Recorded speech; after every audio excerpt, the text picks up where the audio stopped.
এটি রাজধানীর গুলশান ও বনানী আভিজাত এলাকার চিত্র। রাত নামলেই বদলে যায় এই সব এলাকার চিরচেনা দৃশ্য। রাতের বিনোদনের অংশ হিসাবে এলাকাগুলোতে গড়ে উঠেছে বেশ কিছু সিসা লাউঞ্জ ও মদের বার, যেগুলোতে প্রতি রাতেই করা হয় ভিন্নধর্মী আয়োজন। মাদক সেবন, অশ্লীল নাচ, পতিতাবৃত্তি যেন এখানকার দৈনন্দিন ঘটনা। সিসা, হুক্কা বা মদ বিশ্বের বিভিন্ন দেশে বৈধ হলেও দেশের প্রচলিত আইন অনুযায়ী সাধারণ মানুষের কাছে এগুলো বিক্রি করা অবৈধ। তবে এরপরও আইন শৃঙ্খলা বাহিনীর নাকের ডগায় চলছে এই কার্যক্রম।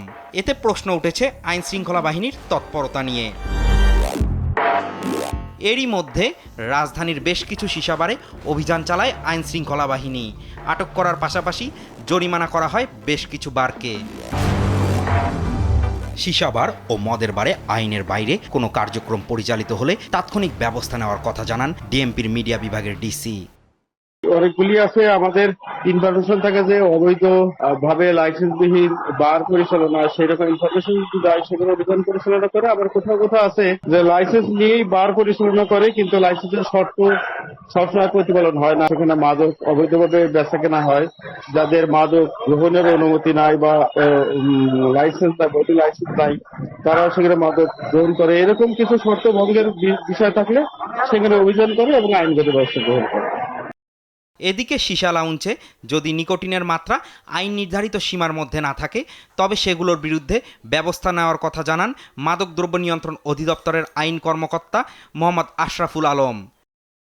আমরা এই অভিযানগুলো পরিচালনা করছি। দেখা যাচ্ছে যে সিসা লাউঞ্জে সিসা বিক্রির আড়ালে তারা নানান ধরনের অপরাধ করতেছে। 0.2% নিচে হলে সেই ক্ষেত্রে সেটা মাদক হিসেবে গণ্য হয় না অ্যাকর্ডিং টু আওয়ার ল। কিন্তু এই লাউঞ্জগুলোতে যে পরিমাণ, মানে যে সিসা ব্যবসায় যারা জড়িত, অধিকাংশ ক্ষেত্রে কেমিক্যাল রিপোর্টগুলো 0.2%-এর উপরে আসছে।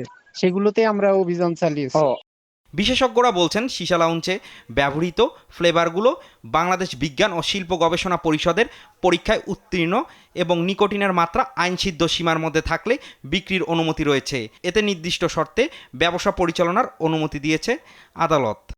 মহামান্য হাইকোর্ট 3টি লাউঞ্জের পক্ষে কাগজপত্র যাচাই বাছাই করে আইন মেনে বৈধভাবে ব্যবসা পরিচালনার জন্য রুল অ্যান্ড ডিরেকশন দিয়েছেন। 0.2% নিকোটিনের ভিতরে থেকে চালানোর জন্য বিজ্ঞ আদালত ব্যবসা পরিচালনার অনুমতি দিয়েছে। মদের বার ও সিসাবারের অভ্যন্তরীণ অবৈধ কার্যক্রম যদি দ্রুত বন্ধ করা না হয়, তবে এর প্রভাব পড়বে যুব সমাজের ওপর, এমনটাই মনে করছেন সচেতন মহল। সৈয়দ মাহবুব, দেশ টিভি, ঢাকা।